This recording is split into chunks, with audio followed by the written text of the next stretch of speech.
Hello बच्चों, good morning. कैसे हो आप सभी लोग?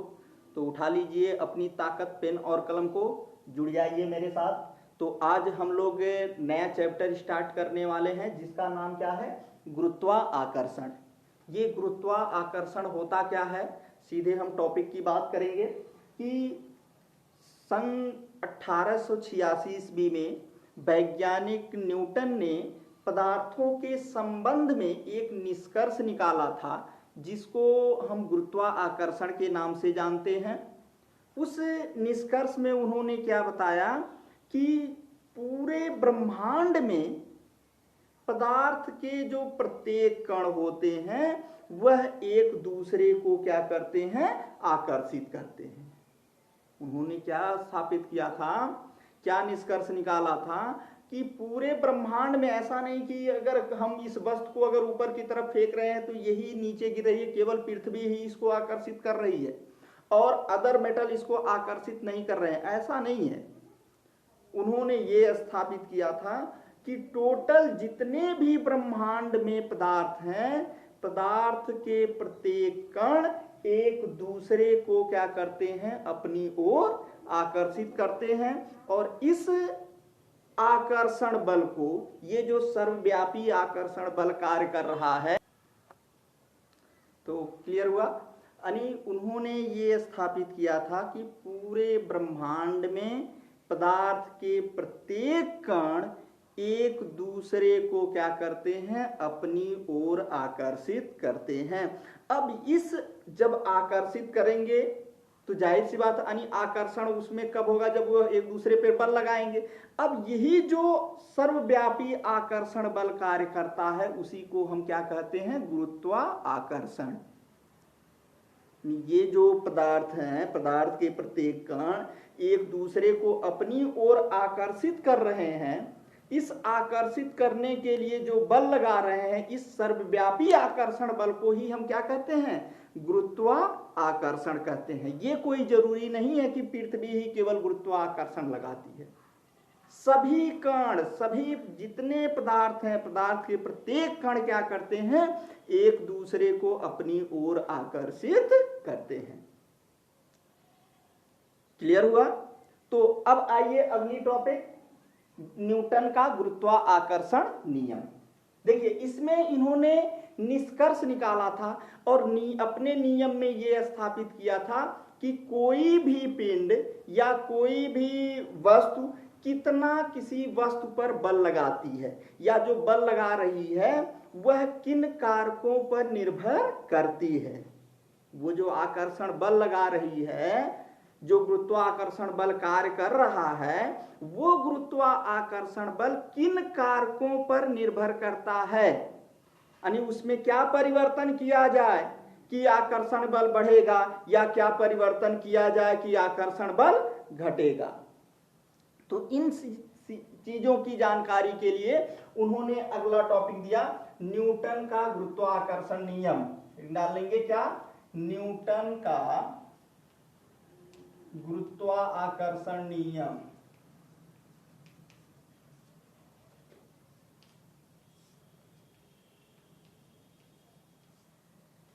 देखिए, न्यूटन ने अपने गुरुत्वाकर्षण नियम में दिया क्या कि कोई भी पिंड अगर एक दूसरे पर बल लगा रहा है तो वह कार्यकारी जो सर्वव्यापी बल है वह किन कारकों पर निर्भर करता है। एग्जाम्पल के तौर पे देखिए, जैसे मान लीजिए ये दो पिंड लिए गए हैं, कौन कौन? ए और बी। कौन है? ए और बी हैं, जिनके द्रव्यमान क्या है? m1 और m2। मान लीजिए इसके द्रव्यमान क्या है? m1 और इसके द्रव्यमान m2 है और इनकी बीच की दूरी कितनी है? r। कितनी ली गई है? इनके बीच की दूरी r ली गई है। तो इनके बीच जो कार्यकारी बल होगा, एक चीज और ध्यान रखिएगा कि गुरुत्वाकर्षण बल में केवल आकर्षण होता है, इसमें प्रतिकर्षण नहीं होगा। जबकि आप पढ़ेंगे कि जो विद्युतीय बल होता है, चुंबकीय बल होता है, उसमें आकर्षण और प्रतिकर्षण दोनों होते हैं। लेकिन इसमें ऐसा कुछ नहीं है, इसमें केवल और केवल एक बल कार्य करता है। वो कौन सा बल? आकर्षण का। प्रतिकर्षण इसमें नहीं होता। तो चलिए देखिए, अब ये जो F है वह किन कारकों पर निर्भर करेगा? तो न्यूटन ने ये स्थापित किया कि जो इनके बीच लगने वाला आकर्षण बल होगा उन पिंडों के द्रव्यमानों के गुणनफल के अनुक्रमानुपाती तथा उनके बीच की दूरी के वर्ग के व्युत्क्रमानुपाती होगा। तो इस नियम के अनुसार यहां आप लोग नोट कर लेंगे, डैश दे के इसको बोलते रहे, इसको नोट कर लीजिए कि इस नियम के अनुसार दो पिंडों के बीच लगने वाला आकर्षण बल उन पिंडों के द्रव्यमानों के गुणनफल के अनुक्रमानुपाती तथा उनके बीच की दूरी के वर्ग के व्युत्क्रमानुपाती होता है। देखिए अब यहां पर हमने अब इसका फार्मूला निकाल लीजिए कि फार्मूला क्या होगा।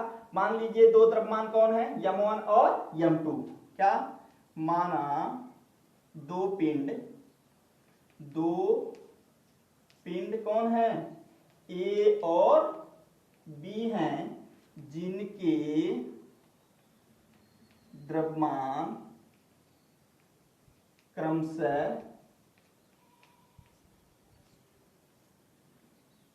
m1 और m2 हैं तथा इनके बीच की दूरी कितनी दी गई है, r। इनके बीच की दूरी कितनी ली गई है, r। तो क्या निकलेगा कंडीशन के अनुसार, यानी F डॉट ली प्रोपोर्शनल m1 m2 बटे r स्क्वायर। क्या निकल जाएगा, F डॉट ली प्रोपोर्शनल m1 m2 बटे r स्क्वायर। किसके अनुसार, न्यूटन के गुरुत्वानियम के अनुसार। उन्होंने क्या कहा था कि दो पिंडों के बीच जो लगने वाला बल होगा उन पिंडों के द्रव्यमानों के गुणनफल के अनुक्रमानुपाती तथा उनके बीच की दूरी के वर्ग के व्युत्क्रमानुपाती होगा। तो यही चीज हमने यहां इंडिकेट कर दिया है। तो क्या निकल जाएगा, F डॉट ली प्रोपोर्शनल m1 m2 बटे r स्क्वायर। अब भौतिक विज्ञान में अनुक्रमानुपात को हटाने के लिए एक नियतांक की आवश्यकता होगी। तो यहां जब नियतांक लगाएंगे तो आ जाएगा F equal to capital G m1 m2 बटे r स्क्वायर। क्या आ जाएगा, F equal to G m1 m2 बटे r स्क्वायर। कैपिटल G रहेगा, ये ध्यान रखिएगा। कौन सा G रहेगा यहाँ पर, कैपिटल G रहेगा।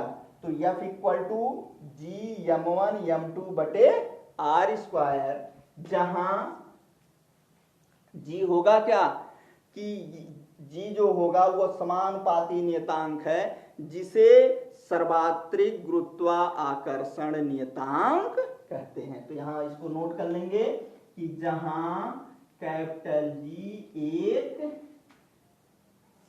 नियतांक है जिसे सर्वात्रिक गुरुत्वाकर्षण नियतांक कहते हैं। सर्वात्रिक गुरुत्वाकर्षण नियतांक कहते हैं, नियतांक कहते हैं। तो बात समझ में आई लल्ला। देखिए यहां से इसका फार्मूला क्या आ जाएगा, F equal to G m1 m2 बटे r स्क्वायर, जहां कैपिटल G होगा क्या, कैपिटल G एक नियतांक है जिसे सर्वात्रिक गुरुत्वाकर्षण नियतांक कहते हैं। अब यहां से आप लोग निकाल लीजिए कि इस कैपिटल G यानी जो सर्वात्रिक गुरुत्वाकर्षण, सर्वात्रिक इसको क्यों कहा गया, क्योंकि यह सब जगह के लिए नियत होगा। ऐसा नहीं कि पृथ्वी पर गुरुत्वाकर्षण नियतांक कुछ और होगा, चंद्रमा पर कुछ और होगा, अन्य ग्रह पर और होगा, नहीं, यह सब जगह एक समान होगा। इसलिए इसको क्या कहा गया है, सर्वात्रिक गुरुत्वाकर्षणीयता। तो यहां से अब इसके बाद आप निकाल लीजिए इसका मान, किसका, कैपिटल जी का मान और मात्रक।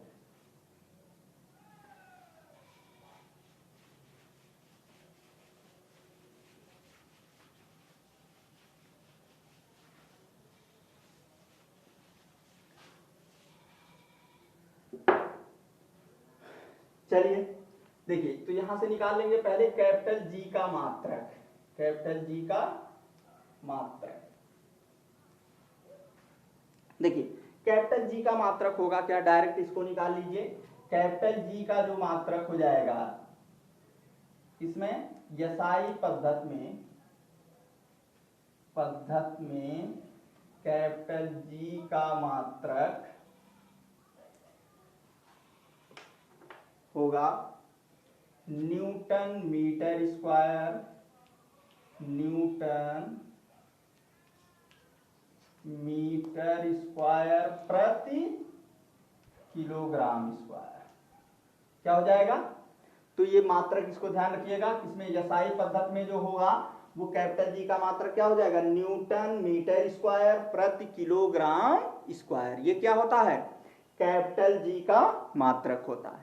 तो जब नियतांक है तो मान क्या होगा, तो मान भी याद रखिएगा कि इसका जो मान होता है वो होता है 6.67 गुणे 10 पे घाते -11 न्यूटन मीटर स्क्वायर प्रति किलोग्राम स्क्वायर। क्या होगा, 6.67 गुणे 10 पे घाते -11 न्यूटन मीटर स्क्वायर प्रति किलोग्राम स्क्वायर। तो चलिए यहां तक आप कंप्लीट करिए। स्वस्थ रहिए, मस्त रहिए, पढ़ते रहिए। धन्यवाद।